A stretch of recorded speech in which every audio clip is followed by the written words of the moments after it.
reserva contra o Corinthians, desgaste físico grande no Flamengo. Salve nação rubro-negra, estamos chegando com todas as notícias do clube mais amado do Brasil. Após um jogo complicado na Argentina, o Flamengo já se encontra em São Paulo para o duelo contra o Corinthians. E de acordo com informações, até 5 jogadores poderão ser poupados. Dentre eles, Arrascaeta, Jorginho e Saul. Vocês concordam com essas mudanças? Já chega, participe e deixe a sua opinião nos comentários. Sem mais, vamos acompanhar tudo sobre o Flamengo agora. Falar do Flamengo, que inclusive deve secar o Cruzeiro, né? Líder do Brasileirão enfrenta o Corinthians em São Paulo. O Plácido Berce está lá no CT do São Paulo, onde o Flamengo treina agora à tarde. Chega com mais informações pra gente. Plácido, que saudade, meu querido. Beijo, conta tudo pra gente. Saudades, Débora. Prazer falar contigo. Boa tarde pra você e pra quem tá acompanhando o GE. Pois é, o Flamengo chegou na capital paulista ontem à noite, treina daqui a pouquinho às 3h30 da tarde aqui no CT do São Paulo. E aí nessa atividade o Felipe Luiz vai definir o time titular para enfrentar a equipe corintiana. Desfalque certo, o Ayrton Lucas suspenso, que não enfrenta o Corinthians amanhã. E a tendência é que o treinador flamenguista poupe vários titulares. Isso porque o time se desgastou muito na última quinta-feira contra o Estudiantes lá na Argentina pela Libertadores. Para vocês terem uma ideia, cada jogador rubro-negro, na média, correu aproximadamente 11 quilômetros lá na Argentina, um índice superior ao restante dos jogos do Flamengo na temporada. Quem entrar em campo vai defender uma invencibilidade de 10 rodadas no Campeonato Brasileiro e, claro, a liderança. O Flamengo é o líder da competição com 51 pontos. Um prazer falar com você, Débora. Saudades e um bom final de semana para todo mundo. Agora, o Flamengo tem... Por isso é que eu não concordei com o treinador do Flamengo, com o Felipe Luiz. Porque eu acho que a classificação veio aqui, ó. Suada. Alguns jogadores abaixo do que eu esperava. O Alexandro ainda não me convence na lateral esquerda do Flamengo. O Jorginho fez um jogo abaixo do que ele pode render, e a gente tem que entender, ele não participou da última partida pelo Campeonato Brasileiro, estava voltando de lesão, e a gente tem que entender, Saul jogou de novo uma enormidade. O debochado, que o fã número 1 do debochado sou eu, né? Não tem fã maior do Arrascaeta do que eu. Não fez um bom jogo, mas ele é capaz de decidir uma partida. Mas ele não foi bem ontem. Pedro não foi bem ontem. Não foi bem. Assim, ontem o jogo foi daquela do estilo Libertadores dos anos 80. Para quem não viveu Libertadores dos anos 80, dos anos 90, ontem teve um pouquinho do que é. Um pouquinho, hein, gente? Um pouquinho, porque era muito pior que isso. Mas a chegada e tal, e o braço, às vezes o skate tá correndo, o braço fica longo, sabe como é que é? Às vezes ele vai correr, ele precisa dar uma passada longa, o braço é muito para trás, às vezes a chegada vem aqui, pega duro. Então, é um pouquinho daquilo que acontecia nos anos 80, nos anos 90, a gente viu ontem na Libertadores da América. Antes da gente entrar na história do Rossi neste jogo, Rafa, a gente sabe que o jogo da Libertadores, um jogo de Libertadores, é muito diferente do jogo do Campeonato Brasileiro. Enfim, os times são mais matreiros, é um jogo ali que tem um caráter decisivo de que se você bobear, você vai embora mesmo, mais ou menos como acontece em Copa do Mundo. É claro que isso muda a forma do Flamengo jogar. Mas por que você acha que este Flamengo, também tão cascudo, tem dificuldade em se adaptar a jogos de Libertadores? É uma pergunta interessantíssima, viu, Real? Porque ela permite uma série de análises. Você pode fazer uma análise comportamental, você pode fazer uma análise técnica, ou você pode fazer uma análise psicológica. E qual a diferença entre o psicológica e o comportamental? Quando eu falo sobre comportamental, que o Flamengo notadamente é um time muito mais poderoso, insinuante, incisivo, fatal quando joga no Maracanã do que quando joga fora de casa. Isso não é só para jogos como a Bola Libertadores, não. Isso também é para jogos do Campeonato Brasileiro, isso também é para jogos de Copa do Brasil, tirando aquele jogo contra o Atlético Mineiro lá. O Flamengo tem, normalmente, problemas de identidade quando atua fora de casa. Eu acho que o torcedor sabe disso, tanto que aposta muito no Maracanã como um fator diferencial para poder alcançar suas metas. Esse é o comportamental. O psicológico a partir do momento em que as coisas não se desenvolvem no campo como o Felipe Luiz planejou, E aí cabe uma ressalva ao Felipe Luiz, a quem eu atribuo muito mérito no trabalho que desenvolve à frente do Flamengo desde o ano passado. Disse outro dia aqui, na ESPN, salvo engano foi no Sport Center, que acho que o Flamengo tem que resolver logo a renovação de contrato do Felipe Luiz, se entende que ele é o cara mais talhado para dar sequência ao trabalho por mais 1 ou 2 anos. E isso independe do resultado final do campeonato, da temporada, tanto brasileiro quanto Libertadores. Mas ainda é um técnico em formação. Todos nós somos profissionais em constante formação e o Felipe Luiz, por ser muito jovem na função, está muito longe de estar pleno na função de técnico de futebol. E aí eu acho que durante o jogo, em alguns momentos, faltam ações efetivas de gestão com os jogadores para que o time recupere o que está previamente planejado e alinhado em preleção. A sensação que a gente tem é que o Flamengo se perde em alguns momentos durante os jogos. E na Conmebol Libertadores isso fica mais latejante, por isso que entra o componente psicológico. E a parte técnica, que eu acho que a gente precisa talvez desenvolver melhor, ela tem relação direta com a maneira como o adversário se comporta quando vai enfrentar o Flamengo. Todo mundo tem acesso a todos os dados hoje em dia no futebol. Ontem, por exemplo, o Eduardo Domingues tirou no sistema de rodízio o Arrascaeta no jogo. Não fez marcação individual, mas fez dobra de volante para cima dele e evitou que o uruguaio ficasse muito próximo da área, jogasse perto do Pedro, perto dos homens de lado, o Lino e o Plata. E aí, sem o Arrascaeta participando no jogo, o Flamengo perde muito da sua qualidade. O Pascoal fala, né, que ele é o debochado, que ele é o diferente. Sim, e o mundo do futebol sabe disso. Então, quem tiver esse entendimento e conseguir encaixar o modelo de marcação para que o uruguaio não jogue, vai ter vantagens técnicas em cima do Flamengo. Só para citar um exemplo, poderia citar vários. Eu não sei se eu respondi a sua pergunta, Real, mas eu acho que existem estes elementos, não necessariamente na ordem que eu trouxe, que ajudam a explicar por que o Flamengo muitas vezes não é, em jogos fora de casa da Libertadores, aquilo que todo mundo sabe que o Flamengo pode ser. Explicou, sim, senhor. Bom, vamos entrar agora no goleiro Rossi, como a gente disse na abertura do programa, na escalada, saiu de vilão para grande herói da classificação, pegando 2 pênaltis. Depois disso tudo, ele falou a nossa reportagem e vamos reproduzir o que disse o Rossi mais uma vez agora. Fiquei com um pouco na bronca, né, por conta do gol. Eu acho que foi um chute que foi rápido demais, mas eu pessoalmente me cobro muito, eu sei que errei. A posição de goleiro é assim. Hoje teve a possibilidade de errar no jogo, mas garantir a classificação do time. Olha lá, o Rossi ontem nos pênaltis. Antes de mostrar as defesas dos pênaltis, mostraremos o gol do Estudiantes, onde o Rossi foi criticado. Olha lá, 4 pênaltis batidos, 2 a bola entrou, em 2 ele defendeu, vencendo a sua segunda disputa por penais pelo Flamengo. Ontem, gente, eu estava no primeiro tempo ainda na área de zona mista de entrevistas do Morumbis e só escutei o que havia acontecido no primeiro tempo em La Plata. Não havia ainda visto esse golaço do Benedetti, bem gol de jogador argentino. E ele é costumeiramente reserva, ele foi uma surpresa do Eduardo Domingues para o jogo de ontem e jogou muito bem. Ele fez os 2 gols, que o segundo foi anulado. Cacetada. E perdeu o pênalti. Eu li... Pegou em cheio na bola. No X... Pascoal, você que não é adepto das redes sociais, faz muito bem. E o Rossi tinha tomado, viu, Rafa, um frangaço. Não, eu imaginei aquele frango, eu juro por Deus, falhou. Eu te mostro o tweet. Mas falhou. Foi uma falha. Eu acho a bola bem defensável. Falhou. Mas pro goleiro também tá longe. Da bola, né? Não, ele falhou.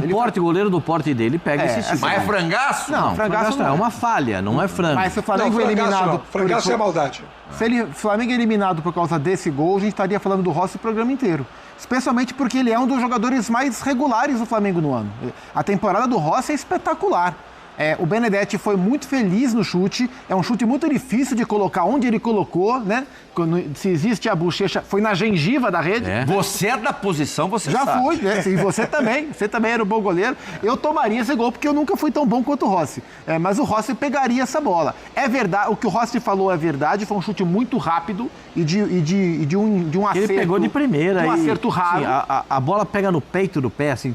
Mas ele falhou, gente. Que é fortíssimo. Mas era defensável. eu não coloco como frango. A minha versão de frango é um pouco diferente, porque um chute desse, você tem que analisar a distância para o goleiro, a força do disparo, como é que a bola chega, e a bola foi muito em cima dele. Acho que ele demorou a reagir. Porque se ele reage rapidamente, ele faz a defesa com as duas mãos. E a bola foi na direção dele. Ele demorou a reagir, ó. Na hora que ele vai reagir, a bola já tinha passado. Ele não reage... Ele pode tomar susto, mas ele tomou susto, né? Ele não reage no tempo que a bola que precisava, tá vendo? E o futebol, ele é tão F3 pontinhos que ele dá essa oportunidade ao goleiro de se redimir na hora dos pênaltis. E tem aquela máxima, né? Ele deve ter torcido pro Flamengo não empatar o jogo no tempo normal, né? Vai pros pênaltis, E né, tem Pascoal? aquela máxima de que o cara que faz o gol no tempo normal vai perder o pênalti. Isso acontece sempre. Isso não falha. E ele foi lá e pegou o pênalti do Benedetti. E outra coisa que é zica também é o cara gritar gol antes da bola entrar. Isso não pode. Isso aí é pra tomar tapa na orelha. Isso, olha lá você. Tá no estádio. O cara vai gritar gol antes? Antes da bola entrar. Tapa na orelha, Pascoal. Toma. Somos contra a violência, mas nesse caso, ela é O cara válida. gritar gol antes da bola entrar, isso é uma zica, hein? Não pode. Isso é uma zica, isso é uma geladeira. Isso aí é um cara muito gelado pra acontecer um negócio dele. Mas o Rossi... O Rossi é subestimado? Não, eu acho que ele é valorizado. Você acha? Por mim, pelo menos, eu acho um baita goleiro. Vini Colorado tá dizendo o contrário, ele acha super estimado. É que a questão do Rossi é que ele é goleiro que aparece mais, é goleiro de time ruim. O Rossi é goleiro de time bom. Goleiro de time bom trabalha pouco. Mas ele pega pra caramba. O goleiro do Santos faz em média 15 defesas por jogo. Pô, sai cansado. Por quê?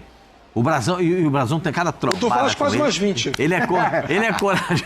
O Brasão é maluco. Ó, Léo Jardim, Hugo Souza, Brasão, esses caras trabalham toda hora. É muito Brasão é muito doido. Ele vai mesmo enfiar a cabeça E no ele goleiro. é arrojado, Então, o goleiro que tem... Os caras chutam muito no gol, tem problema, né? Agora, tem goleiro que chuta pouco. O São Paulo, os caras chutaram 3 bolas em 2 jogos e fizeram 3 gols. Mas não foi culpa do goleiro também, goleiro coitado. Mas o Rossi trabalha pouco. Quando trabalha bem, muito bem, raramente falha. Ontem ele falhou. Não, o Rossi já fez defesas importantes pro Flamengo, e defesas decisivas, e ontem falhou, falha, normal. Ele ficou chateado, que ficou na bronca, e tem que ficar mesmo, porque é um cara profissional. Do jeito que ele é, joga no incomparável no Flamengo, que é um time espetacular, maravilhoso, tem de tudo para ele dar sequência na carreira de maneira brilhante. E ele comete esse tipo de falha, eu acho que ele fica chateado.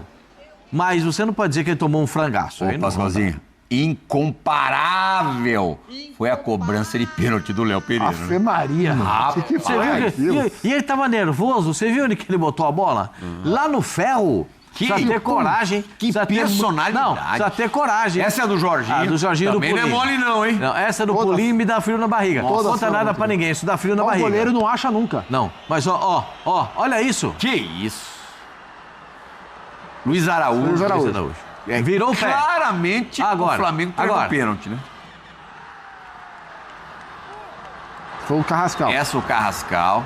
O Carrascal, o goleiro acerta aí o canto, mas a bola foi forte. Na bochecha. Aí sim, ó. Ave Maria, bicho. Olha lá. E aí ele saiu. Mais ou menos. Que marra, hein, Pascoal? Que marra, hein? Bem mais ou menos. Léo, bem mais ou menos, né, Léo? Foi lá no ferro. Precisa ter coragem pra bater um pênalti assim. 4 pênaltis muito bem batidos, Rafa. Esse pênalti tem que bater assim no goleiro do Corinthians. Sem dúvida. Porque senão ele pega. E assim, o seu pai que falava sobre o Muslera, o Muslera está há tanto tempo nisso, né, gente? E é um goleiro experiente, um goleiro vivido, realmente não é dos grandes goleiros, também não é um cara que falha constantemente e tal, mas assim, alguns pênaltis que o Flamengo bateu ontem, podia ser aí, sei lá, o Gordon Banks, podia ser, sei lá, se tem outro nome, o Dassaev, alguém lembra do Dassaev, que goleiraço que tinha na União Soviética ainda. Podia ser quem fosse, né? Podia ser Sepp Maier, não importa, não pegava de jeito nenhum. Porque foram pênaltis extremamente bem batidos. O do Léo Pereira realmente foi uma cobrança de muita autoconfiança, né? Não é só treinamento. Para mim, pênalti, gente, é uma mistura de 3 aspectos, todos com a letra C. É condicionamento, que vem do treino, confiança e concentração. Você pega esses 3 elementos, conjuga bem e faz o gol. Não tem como não fazer. Quem consegue ir bem nos 3 elementos vai fazer o gol de pênalti, porque a condição do batedor é muito mais favorável do que a condição do goleiro. Isso não sou eu que estou dizendo, né? Quem está dentro do futebol há muitos anos sempre diz isso. O Flamengo foi cirúrgico. E sobre o Rossi, nós temos que falar uma coisa importante nesse momento, hein? E que ele é o tema aqui no programa. O Rossi chega em 2023 para resolver um dos problemas crônicos que o Flamengo tinha até então. E alguns dos elementos que eram debatidos na época era que o Flamengo não tinha nenhum goleiro 100% confiável. Hugo Souza era confiável até falhar bizonhamente contra o São Paulo. O Santos era confiável até começar a ter problemas em bola aérea. O Matheus Cunha era confiável até começar a se posicionar mal e tomar gols bobos. Quando chega o Rossi e com pouco tempo ele já assume a titularidade, ganha essa sequência, 2 anos no gol do Flamengo, o Flamengo tem ali uma situação resolvida, equacionada. Ele está entre os melhores goleiros do Campeonato Brasileiro? Talvez não precise estar porque a bola pouco chega. Ele é goleiro da seleção argentina? Não, não é goleiro da seleção argentina. Mas é um baita goleiro. É um goleiro que pouco falha. E ele chegou para resolver. Sabe aquele jogador? Você passa um tempão debatendo que aquele time tem aquele problema X. Aí o cara chega e ninguém mais debate o problema. O Rossi chegou para soterrar qualquer debate sobre o problema gol no Flamengo. E se a gente parar para lembrar, o Flamengo se classifica na última rodada da fase de grupos, num jogo que era para ser muito fácil contra o Tátira e foi 1-0 apertado, com o Rossi pegando uma bola que talvez fosse anulado se a bola entrasse, mas talvez não, assim, com o pé no finalzinho do jogo. Então, assim, o Rossi é um cara muito importante nas vezes que o Flamengo precisa dele. E sobre o pênalti do Léo Pereira, claro, é o pênalti que mais chama a atenção, mas eu acho que um antes do Léo Pereira é o Cetré, o pontinha colombiano do Estudiantes. E ele também mete no trinco com uma força. Sim, tirando os 2 que bateram mal, que o Rossi pegou os 2... Na última bola do jogo ele tentou a baita. É isso. Maluquete. Tirando os 2 que perderam, todo mundo bateu muito bem. O Cetré entrou bem. Ele é o jogador rápido que tem Estudiantes. Ele entrou bem. Inclusive, ele bateu 2 bolas de fora da área. Uma, o Rossi foi. E na segunda, que a bola começa a sair do gol assim, eu só tô olhando ver os... E ali, a zagueirada ali não ia dar pro Rossi não. Vai no gol. A zagueirada olhando pra trás pra ver o Rossi, e o Rossi pendendo pra direita e a bola pendendo pra esquerda. Ele falou, Jesus, isso aqui vai entrar. E passou pertinho da trave. Foi um grande momento também da equipe do Estudiantes. O jogo foi osso. Quem pensa que... Assim, quem vê placar não viu o jogo. É a mesma história do jogo do Palmeiras. Eu me lembro dos senhores do primeiro jogo. Eu me lembro dos senhores do primeiro jogo. Eu acho que... Menos de 2 eu nem sorrio. Menos de 2 eu nem ia achar graça. Menos de 2 eu ia achar graça. Classificou nos pênaltis. O Flamengo era para ter metido 5 no primeiro tempo no Maracanã. Muito obrigado, Rafa. Eu vi jogo lá do Zupac na bancada do Maracanã. O Zupac, a gente conversou isso na bancada do Maracanã, da imprensa lá no Zupac. O Flamengo teve chance para meter 4, 5 no primeiro tempo. E aí quando termina 2-0 no Maracanã, sabe qual é aquela sensação, aquele entre olhares das pessoas no Maracanã? Se os caras fizeram um gol, aí o Plata é expulso. Aí o que você pensa? Olha o jogo oferecendo aos Estudiantes a oportunidade de se manter ali, vivo na disputa.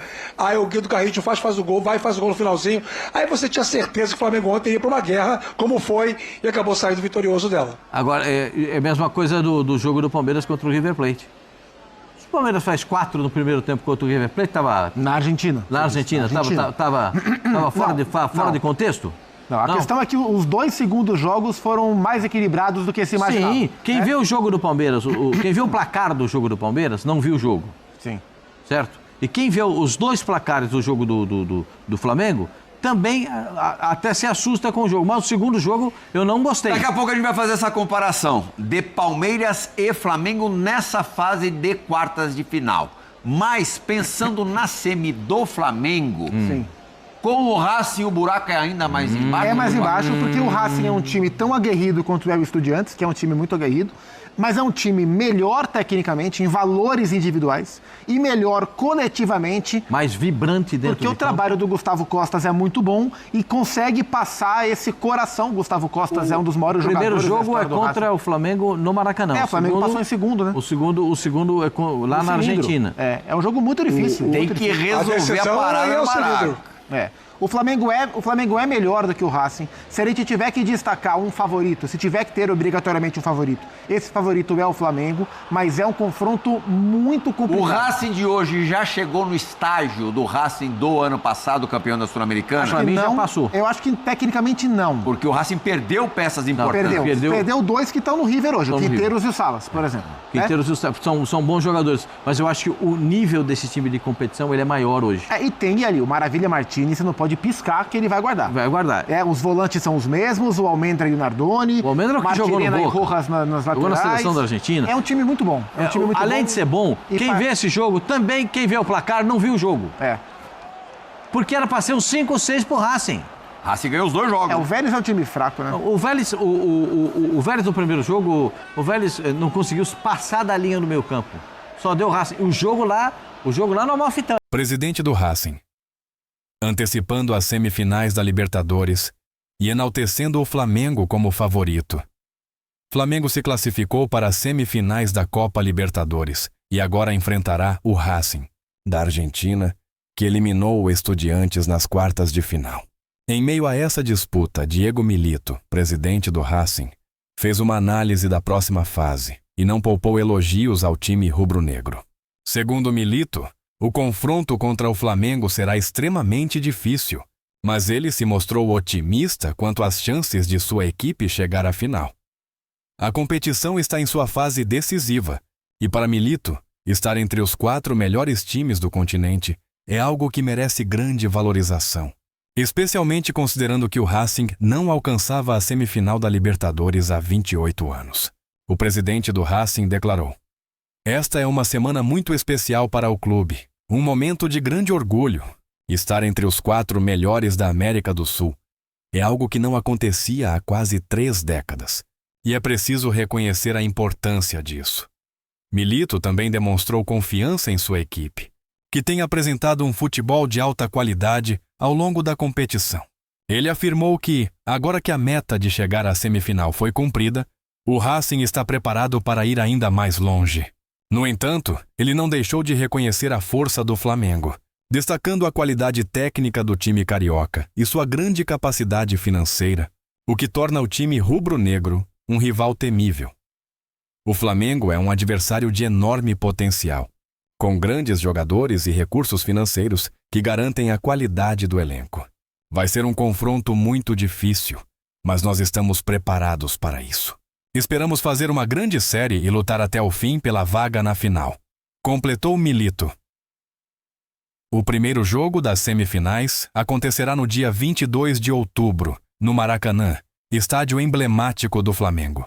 O retorno da partida está marcado para o dia 29 de outubro, em Avellaneda, na Argentina, no estádio Presidente Perón, casa do Racing. O vencedor dessa série garantirá sua vaga na grande final da Copa Libertadores. E a expectativa para esses confrontos é imensa, tanto para os torcedores de ambos os clubes, quanto para os amantes do futebol sul-americano em geral. Atacante do Estudiantes reconhece superioridade do Flamengo. Após a eliminação do Estudiantes nas quartas de final da Libertadores, após perder para o Flamengo, ainda é tema de discussão na imprensa esportiva. Guido Carrillo, atacante do Estudiantes, fez questão de elogiar a atuação do Flamengo, reconhecendo a qualidade do time brasileiro, que conseguiu a classificação com muito esforço, especialmente nos pênaltis, após vencer o primeiro jogo de forma convincente. Carrillo comentou sobre a difícil eliminação. Fizemos um bom jogo. Controlamos boa parte da partida, tivemos chances de marcar, mas o Flamengo é um adversário de muita qualidade. Eles têm jogadores de grande nível. E, no fim das contas, o Flamengo se mostrou mais eficiente. Na partida de ida no Maracanã, o Flamengo venceu o Estudiantes por 2-0, com gols de Pedro e Varela. A equipe argentina, porém, não se entregou e foi em busca de reverter a vantagem no jogo de volta, disputado em La Plata. Precisando vencer por 2 gols de diferença para levar a disputa para os pênaltis, o Estudiantes conseguiu abrir o placar aos 45 minutos do primeiro tempo com um gol de Benedetti. Contudo, a vaga nas semifinais foi decidida nas cobranças de pênaltis, após o 1-0 que levou o jogo ao empate agregado. Nos pênaltis, O goleiro do Flamengo, Rossi, brilhou ao defender 2 cobranças, garantindo a vitória por 4-2 e a classificação para o Flamengo. Esse momento crucial foi decisivo para o Mengão, que agora tem a chance de lutar por mais um título da Libertadores. Léo Ortiz explica lance decisivo, que salvou o Flamengo. Um dos momentos mais dramáticos e decisivos da classificação do Flamengo aconteceu aos 30 minutos do segundo tempo da partida contra o Estudiantes, quando o time argentino marcou um gol que, a princípio, parecia sacramentar a eliminação do Flamengo. No entanto, o zagueiro Léo Ortiz teve uma intervenção crucial ao anular o gol de Benedetti, que foi marcado em posição de impedimento, ajudando a manter o Flamengo vivo na competição. Após um lançamento longo, o lateral do Estudiantes, Benedetti, ficou em uma condição de possível gol, mas Léo Ortiz, com grande leitura de jogo, conseguiu posicionar-se de forma a forçar o impedimento do adversário. Eu percebi que o jogador deles vinha em alta velocidade, e eu sabia que a linha de impedimento poderia ser um fator decisivo. Decidi dar um passo para trás e, felizmente, o árbitro confirmou que ele estava em posição irregular, explicou Ortiz. Esse detalhe, aparentemente pequeno, foi crucial para o Flamengo. A anulação do gol deu sobrevida à equipe rubro-negra, que seguiu lutando até o fim, até conquistar a vaga nas semifinais, o que colocou o clube pela 7ª vez na disputa por um título da Copa Libertadores. Manchester United tenta a contratação de ex-goleiro do Flamengo em outra notícia que envolve o Flamengo. O mercado de transferências europeu ainda reverbera no clube carioca, que quase perdeu um de seus ex-jogadores para a Premier League. O goleiro Cauã Santos, revelado nas categorias de base do Flamengo, foi alvo de uma proposta do Manchester United durante a janela de transferências, que acabou não se concretizando. O clube inglês chegou a fazer uma oferta ao Eintracht Frankfurt, atual time de Cauã, mas a negociação não avançou. O jornal alemão Bild Sport revelou que o Manchester United ofereceu uma quantia substancial por Cauã Santos, mas o Eintracht Frankfurt recusou a proposta e pediu 25 milhões de euros, aproximadamente 156 milhões na cotação atual, para liberar o goleiro. Com isso, as negociações foram encerradas e o Manchester United optou por contratar o goleiro belga Seny Lamens, que estava no Royal Antwerp da Bélgica. Cauã Santos havia sido vendido pelo Flamengo ao Eintracht Frankfurt no final de 2023, por uma quantia de 1,6 milhões de euros, que corresponde a 70% dos direitos econômicos do goleiro. O Flamengo manteve 30% dos direitos, o que significa que o clube ainda poderá lucrar caso o Eintracht venda o jogador no futuro. O próximo desafio do Flamengo no Campeonato Brasileiro. Após a classificação para as semifinais da Libertadores, o Flamengo terá pouco tempo para descansar, já que seu próximo desafio será no Campeonato Brasileiro. O time rubro-negro enfrentará o Corinthians em um clássico interestadual no domingo, dia 28 de outubro, às 20h30, na Neoquímica Arena, em São Paulo, pela 25ª rodada da competição nacional. A expectativa é grande para este confronto, que além de ser uma disputa direta por pontos importantes na tabela do Campeonato Brasileiro, também serve como preparação para o primeiro jogo da semifinal da Libertadores, contra o Racing, que acontecerá poucos dias depois. O Flamengo tem se mostrado forte tanto no Campeonato Nacional quanto na Libertadores e, após garantir sua vaga nas semifinais, tentará manter o bom momento nas duas frentes. O Mengão, que busca sua 3ª conquista da Libertadores nos últimos 5 anos, agora tem pela frente uma tarefa difícil, mas está determinado a lutar por mais um título continental. A torcida, que vibra a cada vitória, tem motivos de sobra para acreditar em um bom desempenho da equipe nas próximas semanas, que podem ser históricas para o clube.